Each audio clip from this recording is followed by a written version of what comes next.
No más engaño. El diezmo no es una práctica cristiana. Muchas personas me preguntan que si hay que diezmar. Y mi respuesta inmediata es no. El diezmo es una práctica judía, mas no cristiana. Se los voy a sustentar de la siguiente manera. El pueblo de Israel tiene 12 tribus. Una de esas tribus va a ser la encargada o es la encargada del culto y de lo sagrado. Se dedica única y exclusivamente a la tienda del encuentro y más adelante, posteriormente con Salomón, al templo. Entonces, Moisés y Aarón, en nombre de Dios, dicen que la tribu de Leví es la tribu sacerdotal.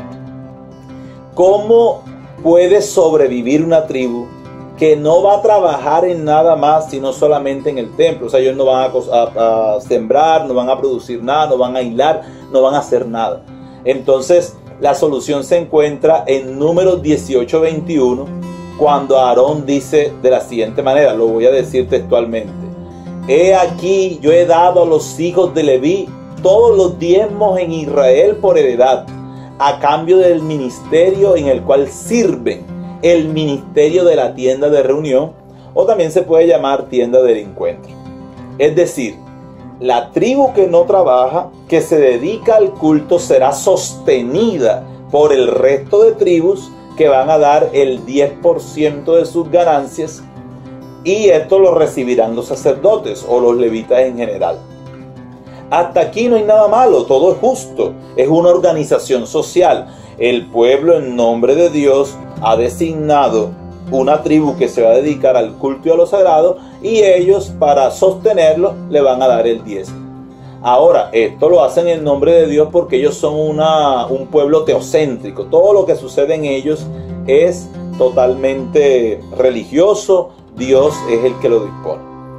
A ver, la mayoría de citas bíblicas con respecto al diezmo están en el Antiguo Testamento, obvio.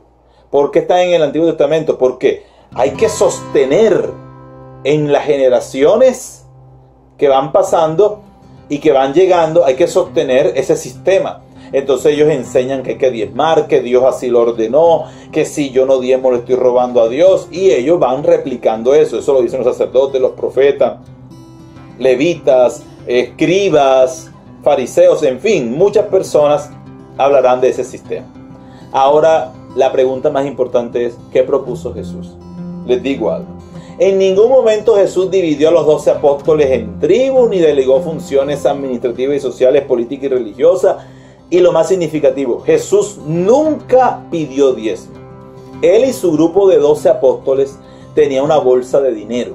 Esa bolsa la mencionan por allá en Juan capítulo 12. Cuando una mujer llega y le derrama a Jesús un perfume caro de nardo puro, entonces Judas Iscariote dice, pero ¿por qué desperdiciar eso? Se podía haber vendido y el dinero dárselo a los pobres. Y dice Juan 12:6, no lo decía porque se preocupara por los pobres, sino porque era un ladrón. Y como tenía la bolsa del dinero, sustraía lo que se echaba en ella. Era la bolsa de los pobres. Otra cita bíblica donde se encuentra Jesús con un hombre que practica la ley desde muy temprana edad, desde joven. Un hombre justo según la ley de Moisés. Él le pide que qué hacer para alcanzar la vida eterna. Y Jesús le dice, anda, vende lo que tienes, dáselo a los pobres y luego ven y sígueme. Este hombre se va a cabizbajo porque es muy rico. Miren, vean, Jesús sí pide, y no pide el 10%, pide más, pero no pide para él, pide para los pobres. Yo pregunto algo, a usted que me está escuchando, le estoy preguntando, ¿el diezmo u ofrenda que dan en su iglesia termina en ayuda de los más necesitados, o también los más pobres y los más necesitados terminan dando diezmo al pastor o sacerdote? En realidad, la verdadera práctica cristiana es el servicio a los más necesitados. Por su parte, el pastor que trabaje y que coma.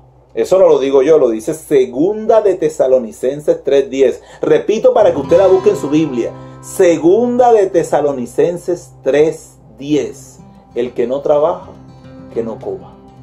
Esta cita por lo general no la predican en las iglesias porque, no conviene.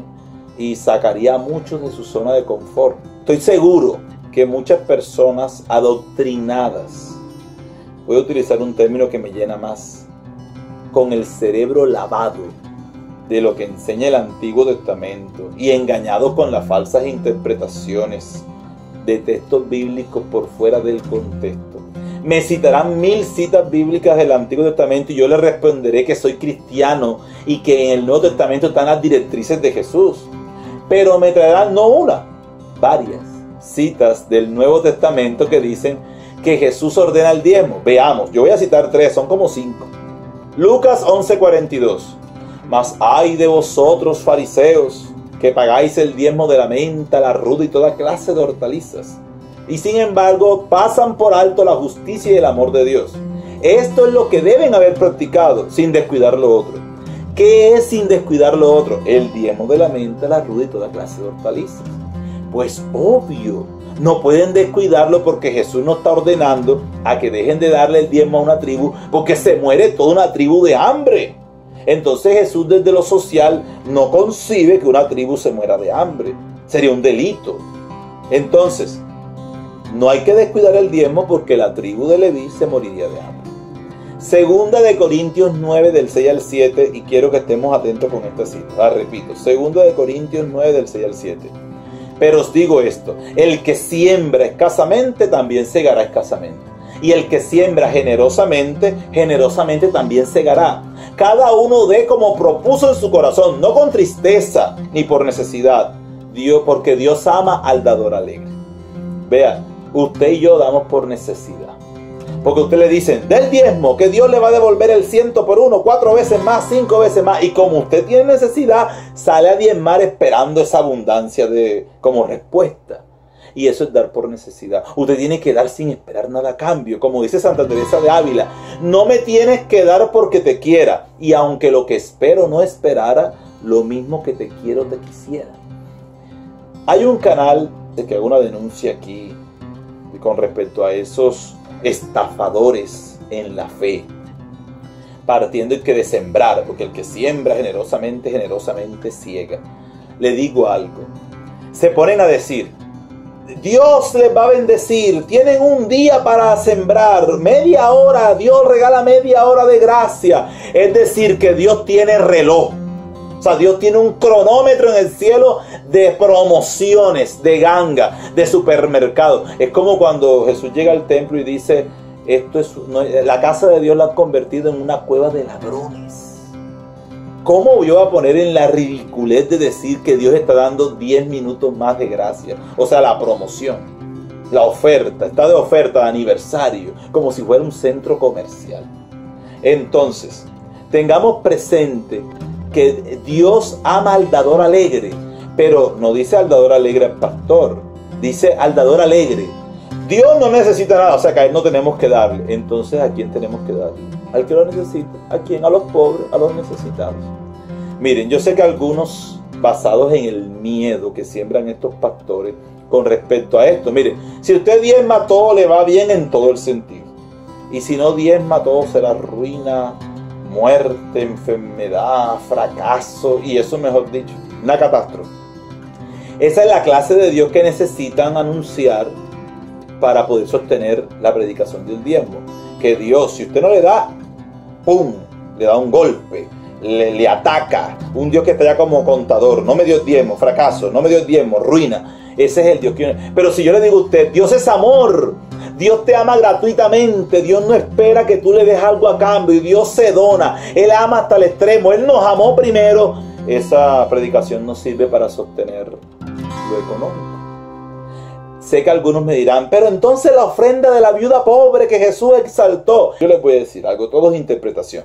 Si yo le quiero sacar dinero a usted, yo digo que Jesús resaltó la ofrenda de la viuda pobre, que dio lo único que tenía para vivir. Pero si yo le quiero encontrar verdadero sentido, Jesús lo que hace es una denuncia, una crítica a ese sistema religioso que está haciendo las cosas al revés. ¿Qué decía la ley de Moisés? Que el sacerdote tenía que sostener a la viuda y a los huérfanos. Pero acá se está dando el caso de que la viuda es la que está sosteniendo el templo. Y tras de eso está dando lo único que tiene para vivir. Es decir, después de ahí la viuda salió a morirse. Salió a morir porque dio lo que tenía para vivir. Entonces Jesús, cuando sale del templo, que eso fue en el templo, dijo: de este templo no quedará piedra sobre piedra. ¿Qué está haciendo Jesús? Una denuncia a un sistema parásito que le resta, que le quita al ser humano. Miren, la propuesta de Jesús se materializó en Hechos de los Apóstoles. Les invito a que lean Hechos de los Apóstoles 1, 2, 3, 4, 5 y 6. Léanse hasta el sexto capítulo y verán cómo vivían las primeras comunidades cristianas. ¿Cómo vivían? Todo lo ponían en común y daban a cada quien según sus necesidades. ¿Eso hacen en su iglesia? ¿Lo hacen? Miren, en Hechos 6:1 dice que le daban asistencia diaria a las viudas, porque la ley ordenaba a las viudas y a los huérfanos. Hoy los huérfanos los atiende el bienestar familiar y muchas viudas quedan pensionadas. O sea, eso no sería para hoy.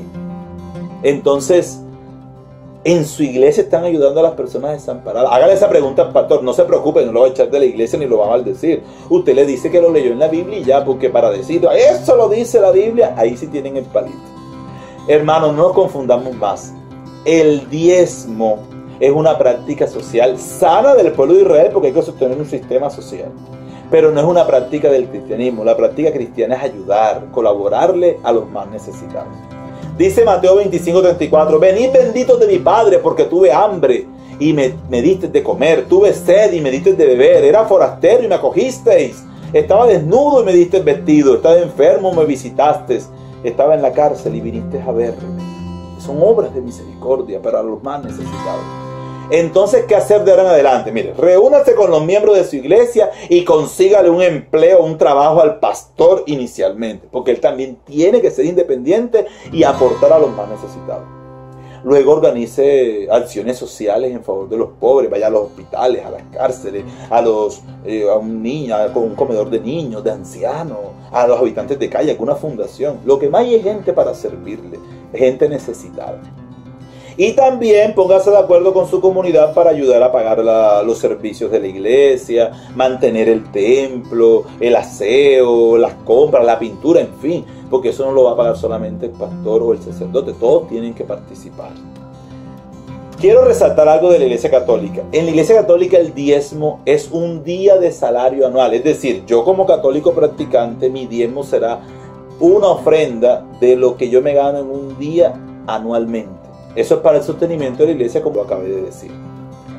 Ya que la mayoría de sacerdotes que yo conozco trabajan, laboran para sostenerse, ya sean en colegios, hospitales, cárceles, siempre en favor de los más necesitados. Hago venia a la Iglesia Católica por ser fiel al Evangelio.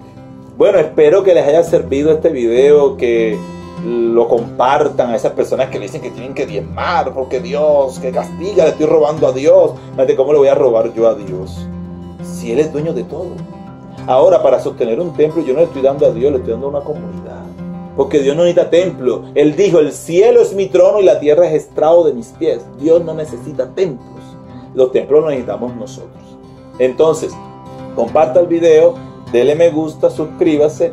Y si quieren que grabe otro video con algún otro tema, díganmelo ahí en los comentarios. Les deseo muchas bendiciones.